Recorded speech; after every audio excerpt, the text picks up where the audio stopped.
Like many of you, I have struggled with discipline. I go through really high highs of being this healthy, productive, motivated person for all of about 3 days. And then I resort back to being me. And you know what? No matter how many times I see David Goggins scream in my face that I'm a little bitch, I always seem to end up back in the same place doing the same old things. So I decided to go on a journey to find out what is the secret to discipline. Scientifically, metaphysically, spiritually, what is the secret?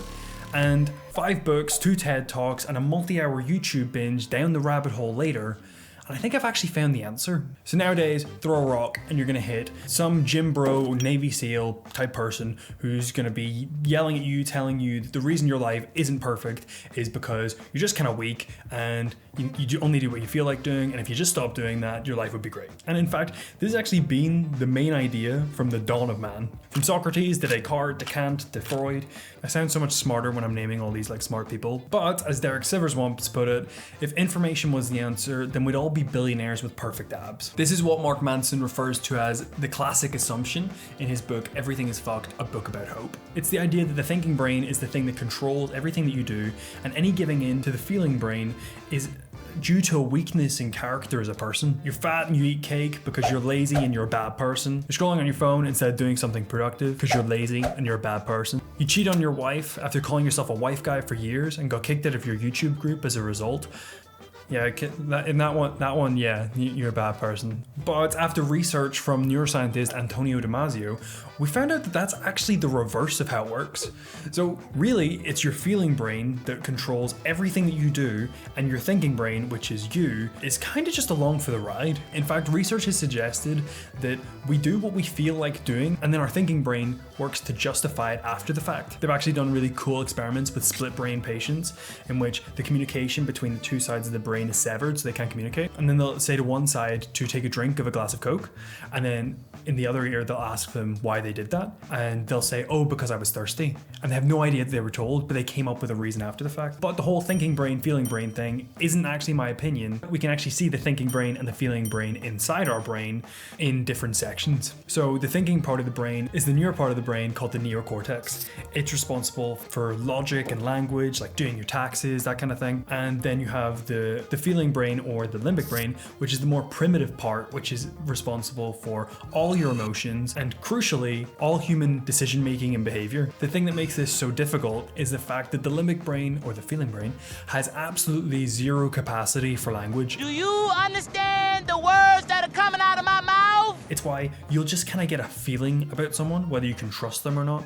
You'll get a gut feeling about whether you should do this or that. It's your limbic brain, and it just has no way of communicating it. So that means that what we have to do is we need to find a way of communicating between the thinking brain and the feeling brain, and language isn't going to cut it. So instead, we have to create emotional incentives to go in the direction that we want to head, as in being healthier, being more productive, being more disciplined. And in the rest of this video, I'm going to go through all the strategies that I've come across in my research and exactly how to do that. So the first thing, and one of the most important things, is a change in identity. You see, the brain has this need, this psychological need, to remain consistent with the identity that it holds. It's why a vegetarian doesn't struggle not to eat meat. That vegetarians don't eat meat. And we can use this to our advantage by adopting the identities of the kind of behaviors that we want to have. So personally, I want to adopt the identity of an athlete because I want to be working out more. I want to be eating healthier and whatever.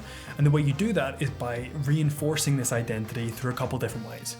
So the first way is curating your environment to go along with the identity that you want. For me, that means having my gym clothes out. It means having healthy food in the fridge. It means having supplements sitting out for me to take. And this all works to reinforce this identity in my head. The second thing is making mention of this new identity that you're holding with the people that you know. And third thing is you have to start proving this new identity to yourself in little ways throughout the day through little decisions. As James Clear says in Atomic Habits, every decision that you make is a vote towards the type of person that you want to become. The next thing is meditation, because it allows you to notice the communication that goes on between the thinking and feeling parts of your brain and get a better understanding that you're not really connected to it. You see, whenever you start meditating and you're watching your thoughts, you quickly come to realize that you're not actually making the thoughts, you're just observing them. And you don't know where they come from and you don't know where they go, but you're just observing them. But then it kind of gets into this weird thing of like, well, if I'm watching, then whose thoughts are these? Who am I? Who's watching? And it's really freaky. But it really helps you get into your head the thing that Gary John Bishop says in Unfuck Yourself, which, oh no, please don't die. This really helps you to identify with what Gary John Bishop says in Unfuck Yourself, which is, I am not my thoughts, I am what I do. It's been shown that the best way to combat urges is actually not to resist them, but it's to let them come and then pass. If I tell you not to think of a pink elephant, what are you thinking about? Danny DeVito in a thong, but what else are you thinking about? What the fuck? That's right, you stopped thinking about Danny DeVito in a thong and you started thinking about a pink elephant. I can't believe I just said that. Yeah, so the best thing that you can do is, instead of going, oh, I feel like having a donut, I'm gonna go have a donut. I had a donut, nice.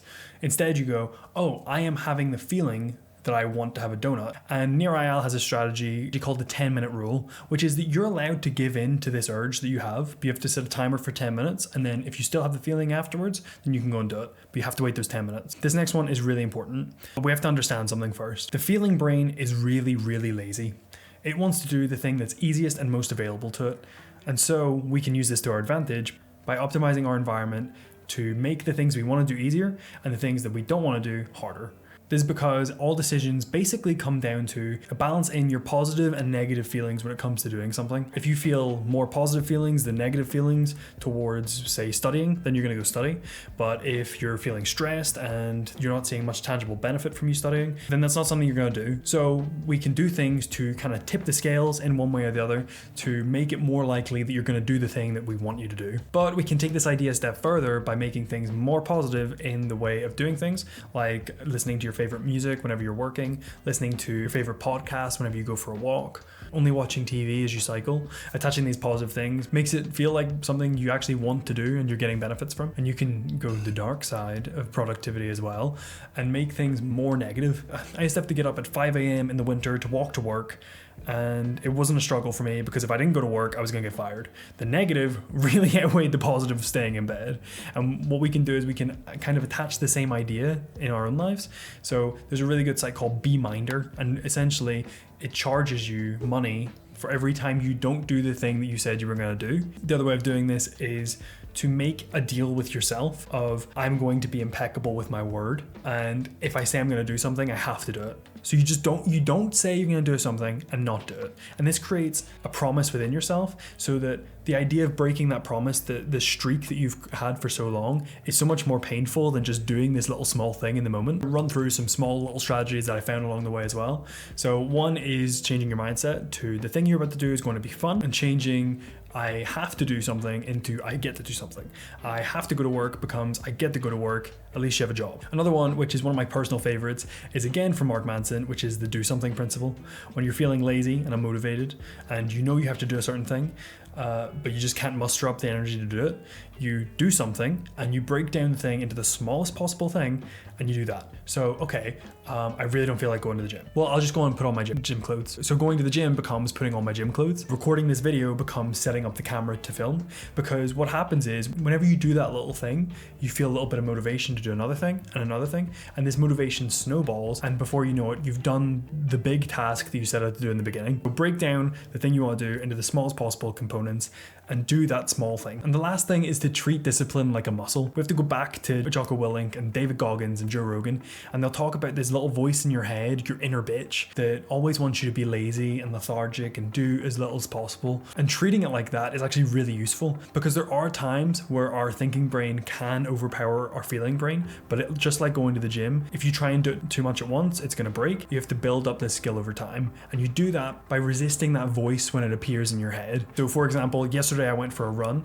I was only supposed to run for 30 minutes. My inner masochist says, no, come on, we need to push ourselves. We need to run for 35 minutes. And that voice in my head goes, no, come on, you've done well. You came out for a run. If anything, you're exhausted already. Stop now. And it's about recognizing that and going, oh, well, now I have to. It's like, fuck you, I have to do the thing now, you know? Another way of building this up is by doing things like cold showers, because in that moment where you're about to turn the water cold, you get those voices and you hear them and they say, no, don't do it. You want to be warm, you want to do this, and you come up with all these reasons. You know, the reason it's so convincing whenever this voice comes up, it's because it's your brain. It knows you. It knows how to convince you. It knows the things that come up. So the only way of getting past it is by going in those little moments where you want to take the lift instead of the stairs and go, shut up, bitch, we're going for the stairs, and building that muscle up over time so you can kind of combat those bigger moments of resistance.